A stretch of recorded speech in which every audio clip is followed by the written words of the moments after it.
2h48 e vamos voltar a falar das restrições impostas pela União Europeia à importação da carne de frango aqui do Brasil. E Nani Coques vai passar mais informações para a gente agora. Nani, boa tarde. Boa tarde, Denise. Boa tarde a todo mundo que acompanha. Como você comentou, Denise, nessa quinta-feira a União Europeia anunciou, realmente oficializou, na verdade, o que a gente já esperava, que eles vão impor embargos a pelo menos 20 frigoríficos aqui do Brasil. E é sobre esse assunto que a gente vai conversar agora com o vice-presidente de mercados da Associação Brasileira de Proteína Animal, Ricardo Santin. Tudo bem, Ricardo? Boa tarde. Tudo bem, Nani? Boa tarde para você e para a Denise. É um prazer falar com vocês.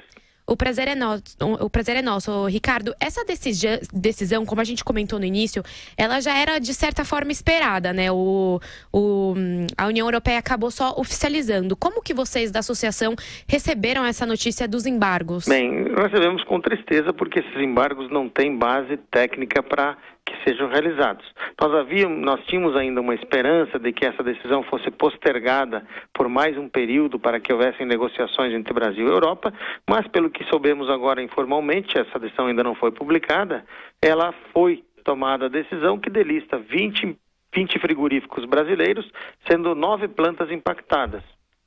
Agora, Ricardo, já se esperava, até como consequência das operações que foram realizadas aqui no Brasil, que constataram, de fato, irregularidades em relação à fiscalização, e eu lembro que até nós repercutimos de uma forma muito negativa algumas declarações de que salmonela não era problema se você fritasse bem a carne. Então, eu acho que não é o tipo de manifestação que se espera de um país que tem que mostrar resultados em termos de uma fiscalização mais eficiente, porque ele domina o mercado mundial da exportação da carne de frango, não é? Você está certa, Denise, quanto ao Brasil dominar, temos 37% do market share global, o maior exportador do mundo para mais de 160 países. Mas esse problema da salmonela é quando você tem uma salmonela genérica, se cozinhar ela é inativa, ela mata a salmonela. E isso tudo está na raiz do problema, uma utilização de um critério equivocado pela Europa.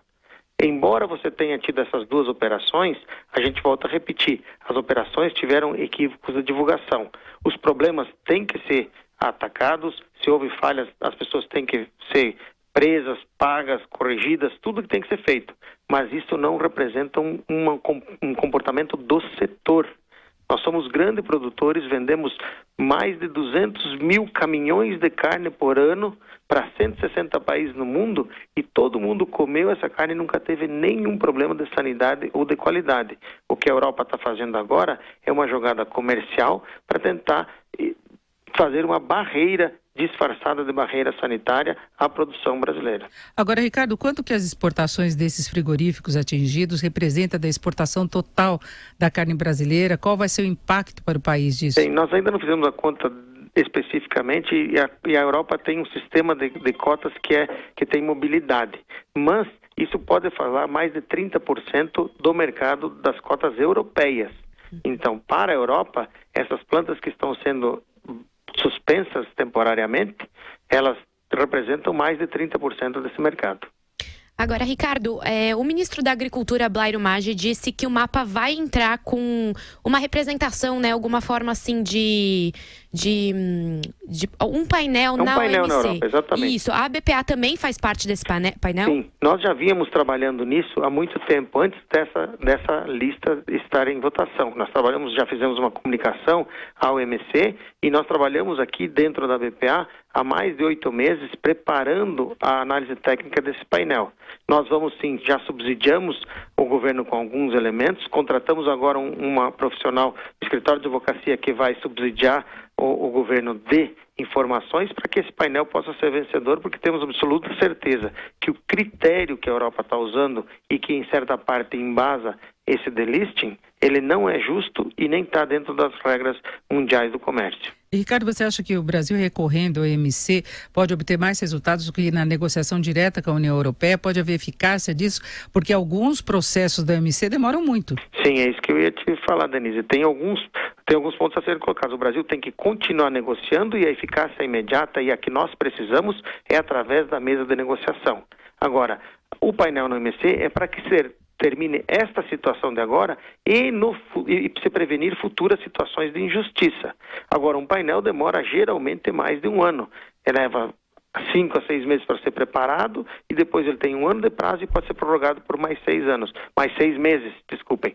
Isso pode ser 18 meses para levar. Então precisamos sim que o governo veja o impacto social dessa medida, o impacto econômico dessa medida, e ele age agora em níveis superiores de decisão. A presidência da República tem que entrar agora em campo, porque nós estamos falando aí na possibilidade de perda de 15 mil empregos, na possibilidade de perda de 30 mil empregos indiretos na cadeia toda e talvez até na geração de inflação no Brasil, porque em um primeiro momento você tem um preço de frango que vai baixar porque tem uma super oferta, as empresas depois diminuem sua produção porque não podem produzir se não tem para quem vender, e aí você tem um aumento de custo do alimento para o nosso brasileiro, que não tem nada a ver com o critério louco que a Europa está elegendo.